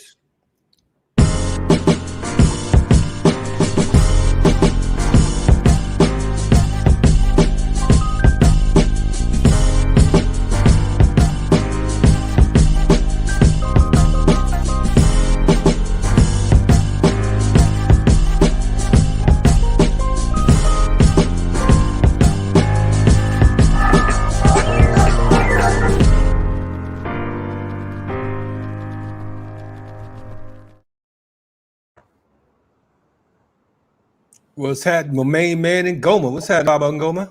Hey, brother. How you doing? Man, I'm feeling like fine wine now that you on here, man. Oh, man.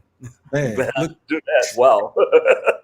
Hey, look here, man. I'm behind, and I want to apologize to you because of the fact that we've had, as far as quote unquote poets, we've had Abiodun on Black Power Media. We've had Felipe on here, and it's just like, matter of fact, we had Abiodun on twice.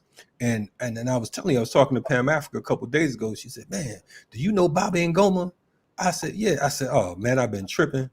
I got to call this brother and ask him to come on and join us." And you know, I hit you up yesterday, and in true fashion, as always, you know what I'm saying. You came through, so I definitely appreciate you for falling through and joining us this morning, brother. Well, I appreciate you for having me on, man. I was all real excited about it. I was telling my wife, I said, "Yeah, I'm finally gonna be on this."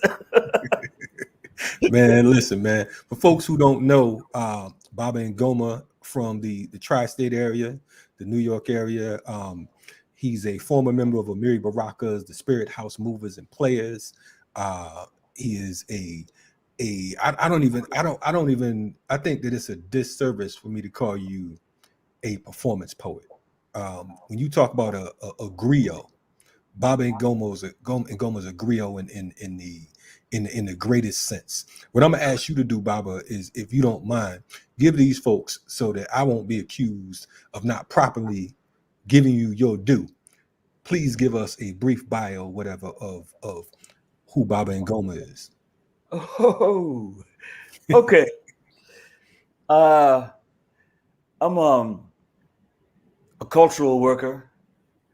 I'm a multi-instrumentalist, a singer, songwriter. I do poetry. I play about 14 instruments, and I got about 6 CDs that's hard to get a hold of now. I played all the instruments on them, that kind of thing. I've been doing this work since college. My freshman year in college, I was in a play called In White America. And that kind of opened the door to me to realize that you could use culture as a weapon. Right on. And that's when I started. And then later on, after college and after Vietnam, because I'm a Vietnam vet, then I moved to Newark, where I was a member of the Committee for Unified Newark and the Congress of African People. And I was in the Spirit House Movers and Players with Baraka. Later on, I was Minister of Culture for the Communist Party, Marxist, Leninist, Maoist.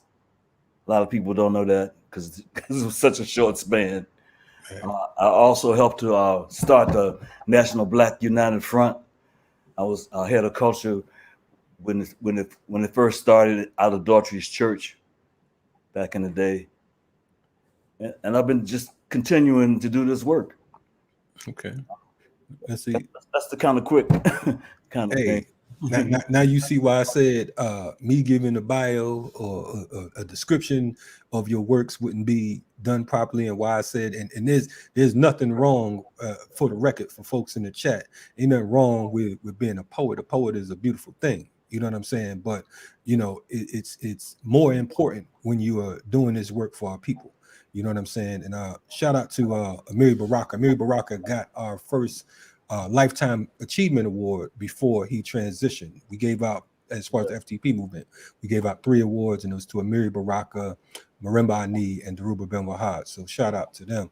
But yeah, so as long as I've known you, you know, you've been lighting it up and giving it to us from a spiritual perspective as well. Now you are a priest as well, correct?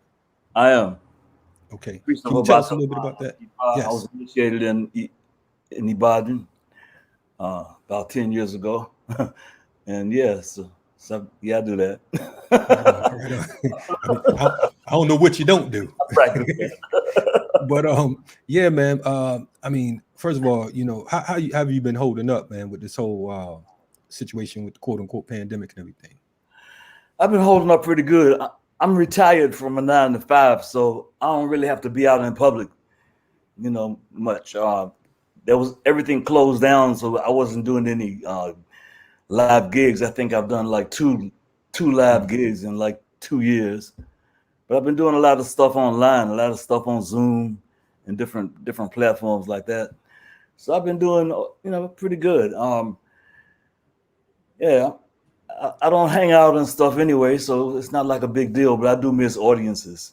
No doubt, no doubt. Yeah, Based that give and take energy is, it's a different type of feel, like you said. Yeah. But you said you play 14 instruments. What are some of the instruments? You like the Prince of poetry right now, huh?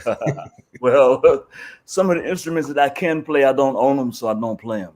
But right now, I play electric violin, bamboo flute, yidaki, which people know of as a didgeridoo.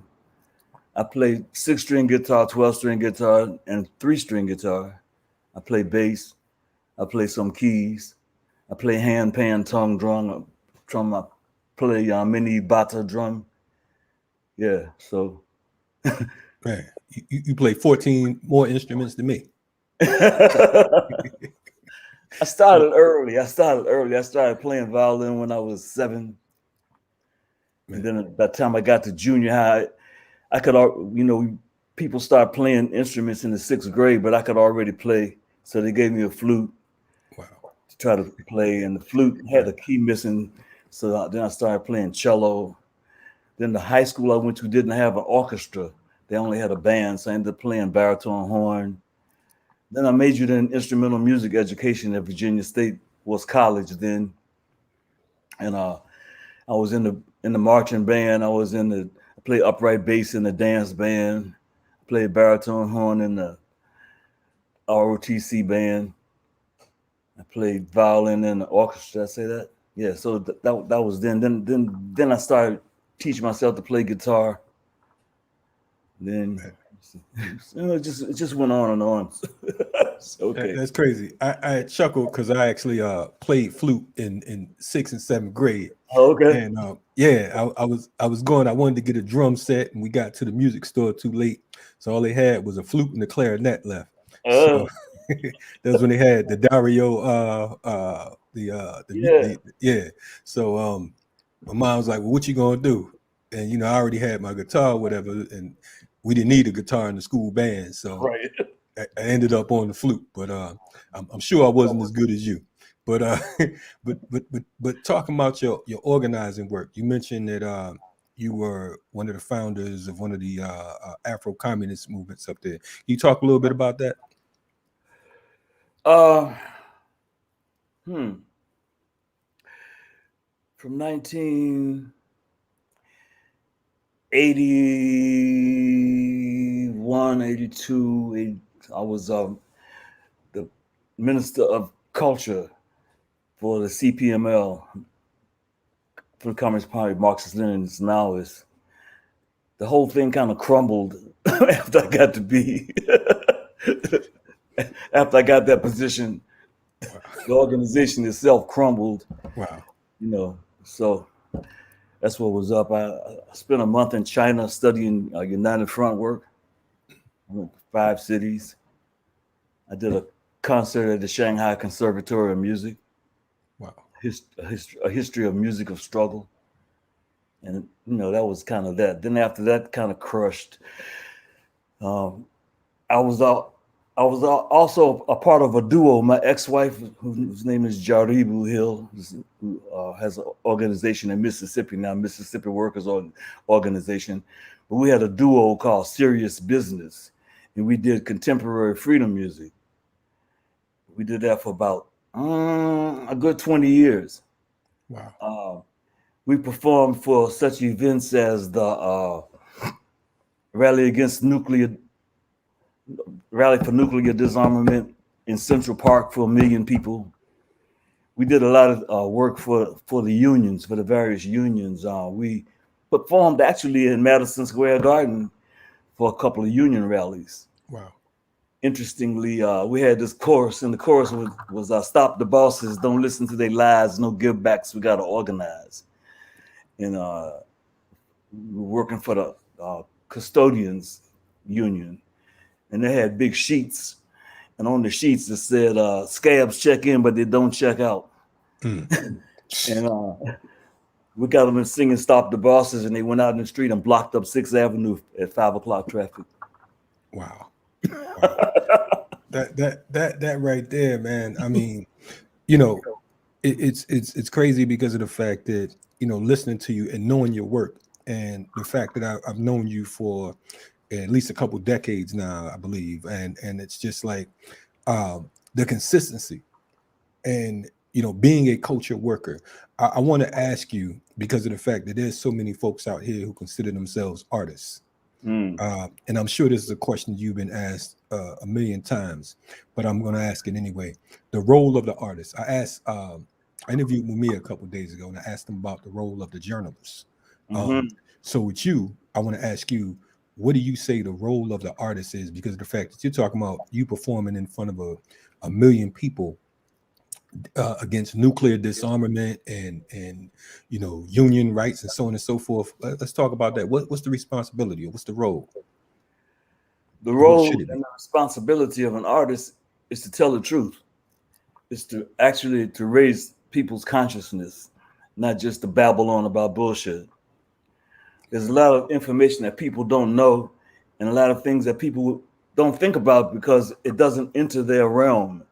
So as an artist, it's your role to gather the information that you can and give it to people so they can make decisions about what they can do. And that's primarily it. If you're not talking about what's going on, then you ain't talking about nothing. We don't care. We're just babbling on in Babylon. Right on, man. Definitely appreciate your work. Now you have a new book that you're going to be dropping soon, man. Can we talk about that? What's the deal? I finally, I just put together the book myself. I got tired of waiting for people to say, I'm going to publish you. So I'm publishing myself. The book is called I Didn't Come Here to Tap Dance. It's a poetic memoir. A lot of it is autobiographical, and a lot of it is that's not autobiographical. Is about stuff that happened in my lifetime. It's social criticism of what has been going on. It should be out in about, I'm thinking about 2 weeks. It just went to the printer like yesterday. Right on. So it should be out soon.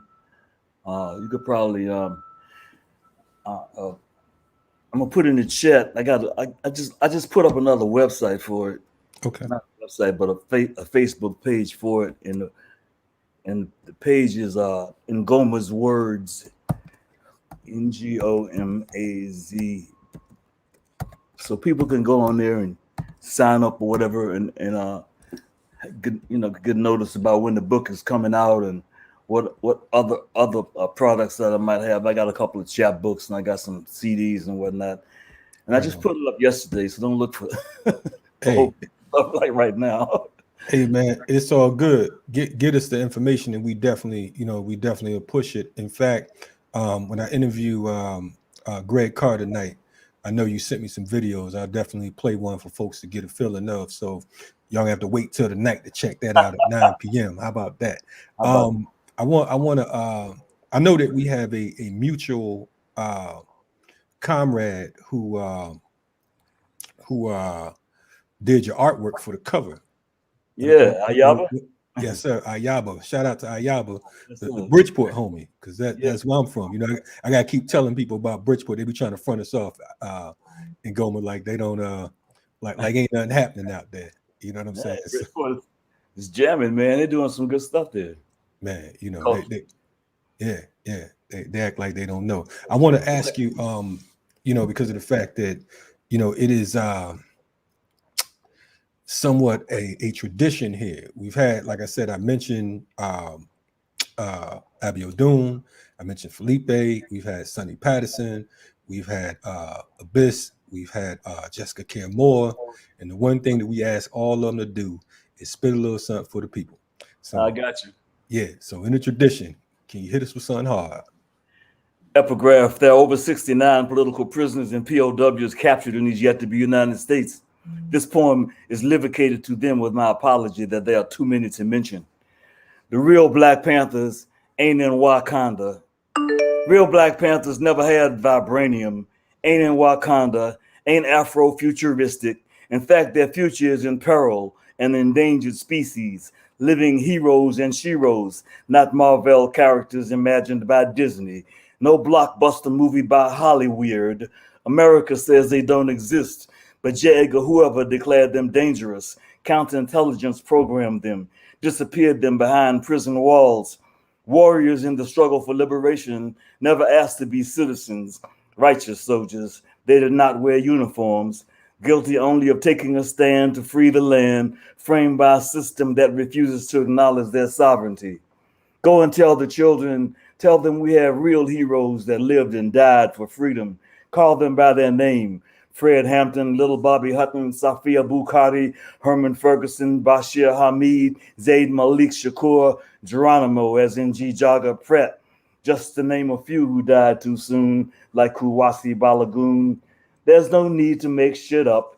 Many still languish behind the walls, heroes and sheroes standing tall. Mumia Abu Jamal, Russell Maroon Schultz, Herman Wallace, Matulu Shakur, Jalil Muntakim, Robert Seth Hayes, Imam Jamil Alamin, Ruchelle Sinkay McGee, some locked down almost half a century. Yes, my friends, there are real Black Panthers. This is only a few that need to be freed, and they damn sure ain't in Wakanda. What's the call? Free 'em all. What's the call? Free 'em all. Free 'em all. Free them all. By any means necessary. Baba and Goma, man. You know, I'm sitting here and I'm listening to that fire right there, man. And I'm just like, please don't let it end no time soon. You know what I'm saying? Where can we get a copy of that, comrade? Of that particular poem, it's Yes. on the album Conversation with Eshu, and it's also on a compilation called Music for My Soldiers, and it's on all the various platforms, on Apple, on iTunes, on or either write me. Right. Hey, listen, man. For the folks in the chat, you know, if you're not familiar with Baba and Goma, you as P would say, go get a late pass. You know what I'm saying? This is a historical moment for you, for us, for you, for the whole nine. Baba and Goma is someone that I love, honor, and respect. I don't get to talk to him much, but he's someone who, whenever I see him, is consistency. It's not, you know, ain't no fluff, ain't no bullshit. You know what I'm saying? He ain't he ain't stargazing. You know what I'm saying? But he's definitely, you know, bringing the medicine to the people, man. Man, Baba and Goma, man, I appreciate you so much. And you know, this is whenever you have anything coming out, you know what I'm saying, or anything to talk about, definitely you know, get in touch with me. For folks who need to follow him on Facebook, look up Ngoma Hill. That's Ngoma Hill, Hill, and you should be able to get all the information you need. Ngoma's Words is his new Facebook page, and I'm going to make it my business to make sure that we keep your name and your works in the forefront of the work we do here at Black Power Media. I appreciate that, brother. And as I told you yesterday offline, and I'm gonna put it on notice in front of everybody so I can stick to my word. Look out for some things that Ngoma and I will be doing live here on Black Power Media, because of the fact that, like I told him yesterday, we in the whole COVID season now, so we don't have no excuses to say that you on this part of town and I'm on that part of town. Right. You know what I mean? So love and respect, brother, and we'll be talking to you in a few ticks. Love and respect. Black Power, brother. Yes, sir. Black Power, by all means. We're checking out the RemiX Morning Show. It's my comrade in Goma, your comrade, your brother. You know what I'm saying? And one of the premier culture workers of our piece. We'll be right back with you. RemiX Morning Show. Salute.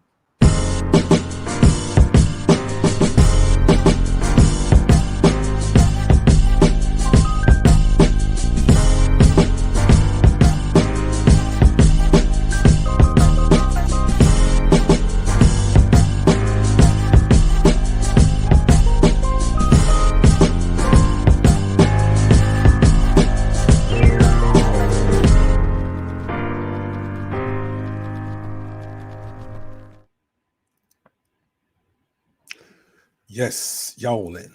What's happening? Powerful. But I mean, that was But he brought up, it was like funny. He listed off the political prisoners, some of which have passed. And when he mentioned Bashir Hamid, who was part of the Queens too, with That's right. Abdul Majid. Yes. Both ancestors now. Yes. Bashir was one of the first PPs I ever visited in New York. Wow. And without a doubt, that brother was scary.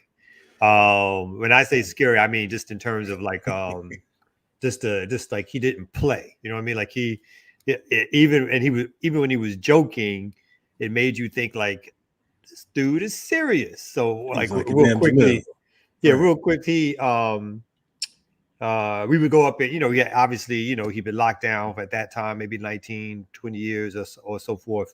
And he was trying to catch up and just asking about what was going on in the world.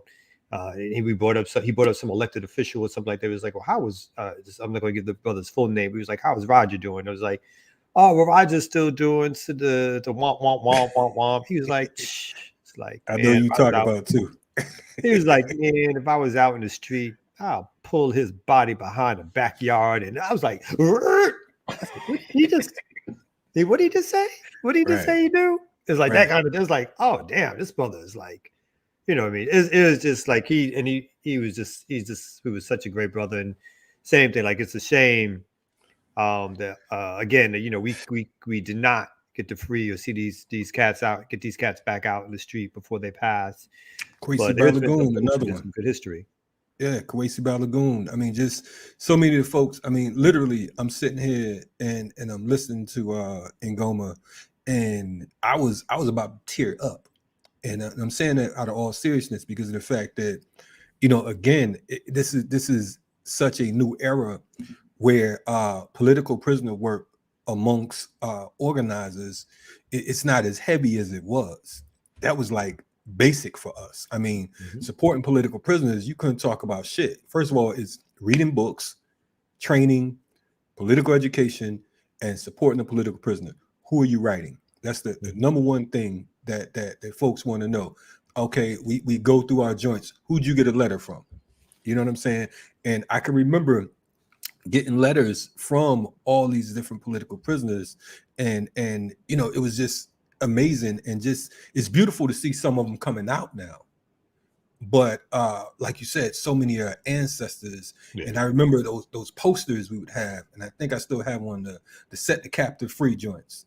You know what I'm saying? And just seeing all of the different faces, all of the different political prisoners, the Puerto Rican PPs, the white left PPs, some of those are out, some of them have transitioned, you know what I mean? So, definitely big up to Ngoma for being consistent, for being consistent with his work, man. I was going to say, Noah Washington, right? One of the New York Three. Another, right. Did not make it out. Like these cats. So the New York Three was him, Herman, Leo, and, Herman Bell. Herman Bell. Yeah, so Herman Bell and Jalil, beautiful that they made it out. Yeah, what I mean. Shout out and Noah was the elder of the group. Like he was the elder state. He might be in New York.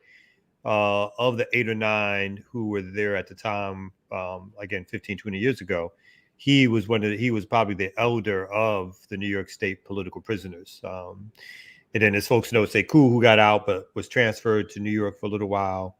All these, some of these cats got out. So it's fantastic that some of them, like you said, are getting their blessings, their people, they're getting to spend some time with their people, they're getting back involved in political organizing, the work that they love, the work that got them in there in the first place. It's just a shame that we couldn't get all of them out, or all of them were not allowed out, and some of them had to pass away. But it speaks to the seriousness of the work. It speaks to the fact that people have given their lives for this kind of work. And it speaks to the fact that the struggle is real. If you cannot deny that the struggle is something that will take a life, as well as provide you sort of a reason for living. So, Yeah. I mean, when I was talking to Mumia the other day, man, it was. I felt two different ways. And one way is, of course, we're happy to hear that he's still here, because of the fact that he's had so many challenges, like you mentioned earlier. Even back in the late 90s when they were talking about executing him, and then him getting ill throughout the years, and the medical apartheid and the mistreatment and all of this type stuff, and to hear him strong, and not just strong, but a consistent strength. You know what I'm saying? We're talking about a brother who's probably authored close to a dozen books since he's been over the last 40 years. You're talking about a brother who was putting out regular radio commentaries across the board about various topics around the world. So there's so many different political prisoners who went in and remain unscathed and unbroken. To see Sekou come out, you know what I'm saying? To see Jalil come out, and we have the opportunity to have him on our broadcast. I mean, it's amazing because of the fact that, you know, like we talked about in the past, there were moments in time that the political prisoners being freed was far and few. And you can almost, to a degree, when you organize, sometimes you feel like, you know, it's like the microphone. Is this thing on? Is it working? Do they hear us? You know what I'm saying? So shout out to folks who have continued to carry the torch, and to a lot of these younger organizers, and not just younger organizers, newer organizers. Man, if I can't give you nothing else, study those who came before you. Yeah. You know what I'm saying? The fact that they picked up that work when people like me or whatever moved out the city, and other folks left organizations. There's folks who picked up that work. So they always had that support. When Jalil was too demanding, and when he was locked down and he wanted 1,500 tasks done, it was like, I can't do 1,500 tasks. There were other people who could pick that up and do that work. So I mean, those organizers, and thankfully, like, you know, more people come along, know about the struggle. We just need a critical mass to come along and know about the struggle. But also shout out, like you mentioned, like David Gilbert, who recently got out, Schultz, who still got out. Right. And it feels like we still got, correct me if I'm wrong, like two, you know, we got Mutulu Shakur and we got Sundiata Akoli, who might be the last two major from that era. Well, Imam Jamil, maybe on the West Coast, right? West Coast. Who else we got? Yeah. You still got Imam Jamil Alameen. Thank you.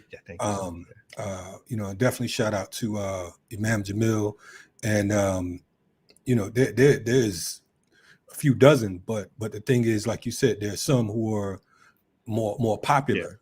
Yeah, because they come out of that era of the 60s and 70s, right? And particularly BLA movements, right? And so the ones that I remember from the BLA, again, the major two who are most popular, who are still locked down. And then we still, like, you know, we've got political exiles still from that era.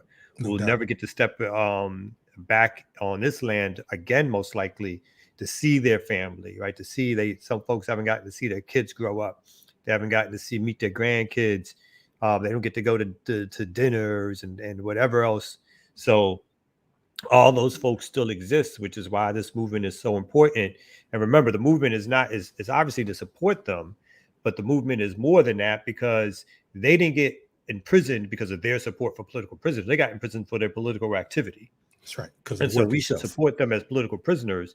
But remember, the role is to be involved in political activity. It is the organizing that we need to pick up on. And as part of that organizing, working to get political prisoners free is a mainstay of it, right? I think, as you stated again in the past, you know, no real movement just allows their PPs to sit there without holding them up, without trying to get them out, without having tasks that keep them involved in movement organizing. That's all part of the work. If you're a real movement, you got to understand who your former or your veteran political organizers are, what they suffered, what they've been through, and how we can support them. And so on that note, also, I'm going to drop in the chat again the Patreon link to the Panther Fund, the Mutual Aid for Panther Fund. There's over 300 people who are donating. Right now is over $2,000 a month. We just recently gave resources to Russell Ramon Schultz, to Deruba Ben Wahad, and then 10 other mostly new Panthers that we given the first round. So that's exciting to be able to help support them. And so we'll drop that in the chat for folks who want to continually give support to those folks too. Right on. No, and that's you know, and shout out to CMB for that work, because of the fact that it's mandatory. You know what I'm saying? And for folks in the chat, definitely write some of these political prisoners. You know what I'm saying? It's still, and we'll get you some information, but for now, go to the Jericho Movement, I believe it's .org. Excuse me, check out the Jericho Movement for their continuous work. But aside from that as well, man, one of the goals here at BPM is to allow these political prisoners, former and current, a voice. You know what I mean? So one of the tasks that I've been working on as of late is to, which is an incredible task, might I add, to get folks who are behind the wall for you all to hear their voices. You know what I mean? So make sure that you support our efforts here at BPM as well, because of the fact that, we're moving off the strength of the wise. You know what I'm saying? It's your energy that's fueling what it is we're doing. We need more people to check out what we have. I look at some of these other channels and I'm like, wow, content wise, and I'm not, with all due respect, I'm not bigging up BPM because of the fact that I'm a part of BPM. I'm just telling you what the facts are. If I, coming up, had the opportunity to check out some of the content that we've been putting out, I mean, I would be amazed. I mean, we literally, content from the BLA, content from the Black Panther Party, content from SNCC, content from RAM, Revolutionary Action Movement, contact from the Young Lords, contact from Brother Underground movement. Weather Underground. I mean, like, come on, man. But we need your support. We don't want to just keep doing this. I'm gonna just keep it solid. I'm gonna just talk company business. We don't want to just be doing this for ourselves. You know what I'm saying? We're not doing this because we just want some hand claps and some thumbs up and some right on good work. We need you all to assist us in this because of the fact that one of our goals is to be able to move from a YouTube and have our own servers and have our own platforms so that we can really say the things that we would like to say. Because still, we're forced to a great extent to hold back because of the fact that we're dealing with other people's airwaves. So make sure that you support Black Power Media. Go to blackpowermedia.org. We have a Patreon. Become a subscriber to our channel and tell a friend to tell a friend to tell another friend. I mean, Bro, look, picture that. Picture the fact that we may be holding back a little bit. Man. Imagine what you would get if our servers were off outside the United States. Man, you forget about it. I mean, there's people right now. I'm gonna keep it. Listen, and we've already begun on an international tip. Mm-hmm. You know what I'm saying? Right now, literally, we have freedom fighters, children of different warriors, and I can even name some of the names or whatever that we've been in contact with that we would like to bring on the channel. And sometimes I got to step back like, that might be too much. That might catch us on some, we might be Edward Snowden territory if we if we go that way. But yeah, so please continue to support our works. And the one thing about the political prisoners, part of the reason we ask for you to write them is because of the fact, and not only political prisoners, but people who are in prison altogether. When the state see that there's no one out there checking for them, they deal with them and they treat them in any kind of manner. But when they know that there are folks, Mumia is alive because of the people. You must understand that. Folks like Mumia Abu-Jamal is alive because of the people, because of the fact that the state knows that they just can't deal with them the way they would like to deal with them. Because every time, if he gets a headache or a head cold, somebody's calling up there like, what's up? Did you check on Mumia? He has a temperature. And that's right. How it's supposed to be. Yeah. And just remember, you're going to get as good as you give, right? When you write the PPs, you're not only doing them some justice and service by showing them that you support them, but they are going to give you information that you can use in your organizing. These are the folks who, again, have done the things that we've only dared to think about doing. So they're going to give you the insight. They're going to give you the knowledge. They're going to give you a way to see your work in a light that's like transforming and transcending and has a line of history to it. So that not only do you not make the same mistakes that they may have made, but you also don't go down the wrong alleys and walkways and ideas that led to disintegration, that helped lead to the disintegration of some of the most powerful movements on earth. So you got to write PPs, you got to talk to them the best time every time you get a chance. You got to listen to them when they speak. You don't got to agree with everything that they say, but it's important to listen closely so that you can understand the dynamics that they were working in at the time and how that translates into the work that we're still got to do today. Without a doubt. Join us tonight, 9 p.m. Again, we'll have Dr. Greg Carr back again, 9 p.m. EST. If you're on the East Coast, if you're not on the East Coast, then, look at your time zone, figure it out. Check out the archives. We have a whole lot of stuff going on. We will see you tonight at 9 and then again tomorrow, RemiX Morning Show. We out here. Peace. RemiX.